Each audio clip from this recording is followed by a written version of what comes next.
మన మున్సిపల్ కార్మిక సోదరులందరికీ సిఐటియు తెలంగాణ రాష్ట్ర కమిటీ వైపు నుంచి మీ అందరికి కూడా శుభాకాంక్షలు అభినందనలు తెలియజేస్తా ఉన్నాను.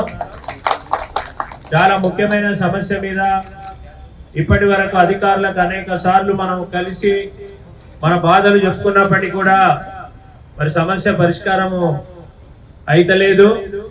మరి మనమేం అడుగుతున్నాం ఇవాళ, ఇప్పటికే చనిపోయినటువంటి మన మున్సిపల్ కార్మికులు, అట్లాగే ఆరోగ్యాలు బాగలేక ఇవాళ పని చేయలేని పరిస్థితిలో ఉన్నటువంటి కార్మికులు, వీళ్ళందరినీ గుర్తించి మరి వీళ్ళ స్థానంలో వీళ్ళ కుటుంబ సభ్యులకు పని చేసుకునే అవకాశం కల్పించాలని అడుగుతా ఉన్నాం. మరి ఈ రకంగా ప్రజల యొక్క ఆరోగ్యాన్ని కాపాడుకుంటూ పారిశుద్ధ్య కార్యక్రమాలలో నిమగ్నమైనటువంటి సిబ్బంది మనం మరి చాలా చిన్న సమస్యను అడుగుతున్నాం ఈ ప్రభుత్వంతో. ఆరోగ్యాలు లెక్క చేయకుండా ప్రజల ఆరోగ్యాలు కాపాడుతున్నటువంటి వాళ్ళం మేము. మరి గతంలో ప్రభుత్వం ఇంతకుముందు ఉన్నటువంటి ముఖ్యమంత్రి కేసీఆర్ గారు సఫాయి అన్నా నీకు సలాం అన్నా అన్నాడు. దాంతో మన కడుపులు ఏమన్నా నిండినాయా?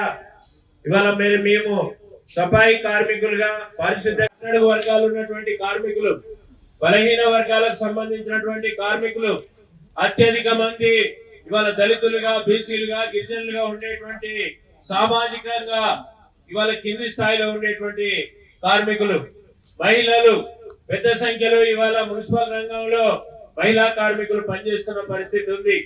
మనకేం పని గంటలు ఏదో ఆఫీసులకు పోయేటువంటి ఉద్యోగుల్లాగా ఉదయం 10 గంటలకు పోయి సాయంత్రం 5 గంటలకు ఇంటికి వచ్చే పరిస్థితి లేదు.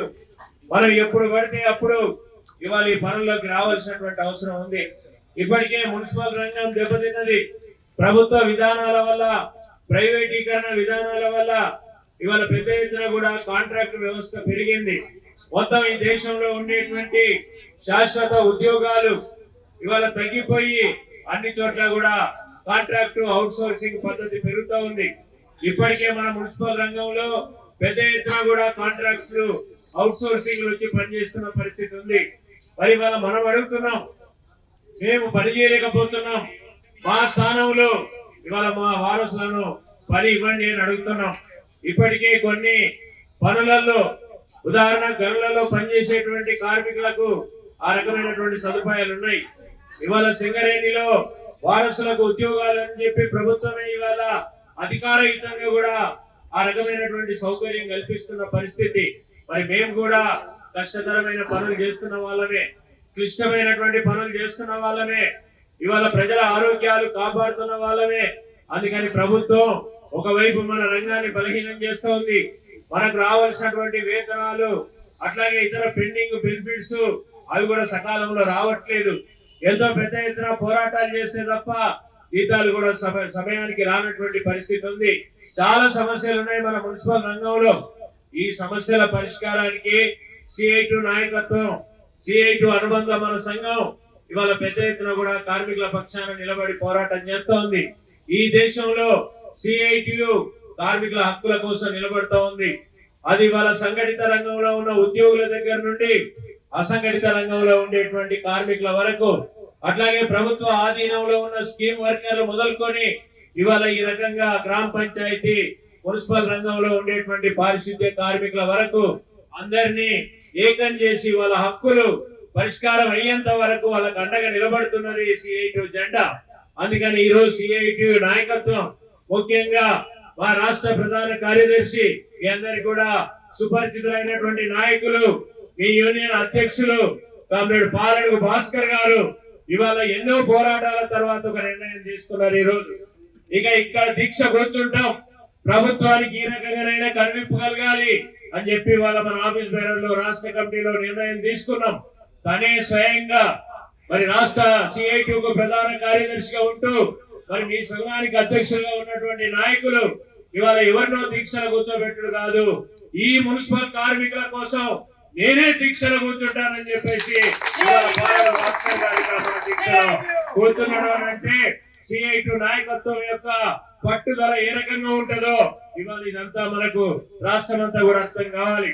ఇవాళ మున్సిపల్ రంగంలో ఉన్నటువంటి ప్రతి కార్మికుడికి కూడా అర్థం కావాలి.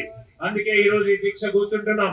మౌన దీక్ష గాని, నిరాహార దీక్ష గాని, ఏదైనా శాంతియుతంగా ప్రతిఘటన. ఇవాళ మా అసంతృప్తిని, మా నిరసనను వ్యక్తం చేయడానికి ఇక్కడికి వచ్చాం తప్ప మేము ఎవరితోటో తగాద పడడానికి ఇక్కడికి రాలేదు. ఇవాళ ఎవరి విధులకు ఆటంకం కలిగించడానికి ఇక్కడికి రాలేదు. కానీ ఎన్నిసార్లు మొరబెట్టుకున్నా, ధర్నాలు చేశాము, మరి మీకు రిప్రజెంటేషన్లు ఇచ్చినాం, దరఖాస్తులు పెట్టుకున్నాం, అయినా ఈ సమస్య పరిష్కారం అయితలేదు. అందుకే మేము మున్సిపల్ శాఖ మంత్రి, ముఖ్యమంత్రి మిమ్మల్ని ఇవాళ ఈ రోజు కోరుతున్నాం, తక్షణమే ఈ దీక్ష విరమణ జరగాలంటే ఇవాళ మేము కోరుతున్నటువంటి ఈ జెన్యూన్ గా న్యాయమైనటువంటి కోరిక, ఇప్పటికే చనిపోయినటువంటి వాళ్ళ ఖాళీలలో అట్లాగే పని చేయలేక మరి ఆరోగ్యాలు దెబ్బతిని చాలా అవస్థపడుతున్నటువంటి కుటుంబాల్ని మీరు ఆదుకోవాలి. వాళ్ళకి పనికి అవకాశం ఇవ్వమంటున్నాం. మాకేం భిక్ష పెట్టుబట్టలేం, ఎక్కడో కూర్చోబెట్టి లక్షల జీతాలు ఇవ్వమని అడుగుతలేము. మేము పని చేస్తాము, మాకు పని చేసే అవకాశం కల్పించి మమ్మల్ని కార్మికులుగా గుర్తించి మాకు మున్సిపల్ రంగంలో మా స్థానం ఏమిటో మాకు ఇవ్వమని చెప్పేసి ఇవాళ మనం అడగడానికి ఇక్కడికి వచ్చాం. అట్లాగే మనకు కొన్ని అపరిష్కృతంగా ఉన్న సమస్యలు ఉన్నాయి, అవి కూడా పరిష్కారం కావాలని చెప్పేసి ఈ సందర్భంగా మనం కోరుకుంటున్నాం. కాబట్టి మేము ప్రభుత్వానికి CI2 తెలంగాణ రాష్ట్ర కమిటీ వైపు నుంచి విజ్ఞప్తి చేస్తున్నాం. ఇవాళ ఈ యూనియన్ అధ్యక్ష, ప్రధాన కార్యదర్శులతో సహా మొత్తం నాయకత్వం అంతా దీక్షలో కూర్చుంటున్నారు. పాలడుగు భాస్కర్ గారు, అట్లాగే సుధాకర్ గారు, ఇతర ఆఫీస్ బేరర్స్, నాయకులు అందరు కూడా ఈ రోజు మీకోసం ఈ దీక్షలో ఉన్నారు. అందుకని మనం మున్సిపల్ ఉద్యోగులందరి తరఫున ఈ దీక్ష ద్వారా తెలంగాణ రాష్ట్ర ప్రభుత్వాన్ని కోరుతున్నాం, మున్సిపల్ అడ్మినిస్ట్రేషన్ కోరుతున్నాం, అధికారులను కోరుతున్నాం, తక్షణమే ఈ రోజు మీరు ఈ సమస్యను పరిష్కారం చేస్తున్నామని చెప్పి మీరు మాకు హామీ ఇచ్చేంత వరకు ఇక్కడి నుంచి ఖాళీ చేయము, ఈ దీక్ష కొనసాగుతుంది. అందుకనే మీరు ఆలోచించి ఈ సమస్యకు మరి సానుభూతితోటి సమస్యను పరిష్కారం చేయాలని చెప్పేసి నేను ఈ సందర్భంగా ప్రభుత్వాన్ని కోరుతా ఉన్నాను. అట్లాగే దీక్షలో కూర్చున్నటువంటి నాయకులు, ఇప్పుడే నేను వారిని దీక్షలో కూర్చున్నట్టుగా మరి దండేసి దీక్షను ప్రారంభించాం. అందుకని కామ్రేడు పాలడుగు భాస్కర్ గారు, మన యూనియన్ అధ్యక్షులు, CITU రాష్ట్ర ప్రధాన కార్యదర్శి, అట్లాగే సుధాకర్ గారు మరి రాష్ట్ర ప్రధాన కార్యదర్శి మన సంఘానికి, CITU రాష్ట్ర ఆఫీస్ బేరర్స్, వారితో పాటు మిగతా దీక్షలో ఉన్నటువంటి మన యూనియన్ ఆఫీస్ బేరర్స్ అందరికీ CI2 తెలంగాణ రాష్ట్ర కమిటీ వైపు నుంచి నేను అభినందనలు తెలుపుతున్నాను. వారి దీక్షను సఫలీకృతం కావాలని కోరుకుంటున్నాను. ప్రభుత్వం కూడా తక్షణమే ఈ సమస్యను పరిష్కారం చేయాలని చెప్పేసి కోరుకుంటూ నాకు ఈ అవకాశం కల్పించినటువంటి మిత్రులకు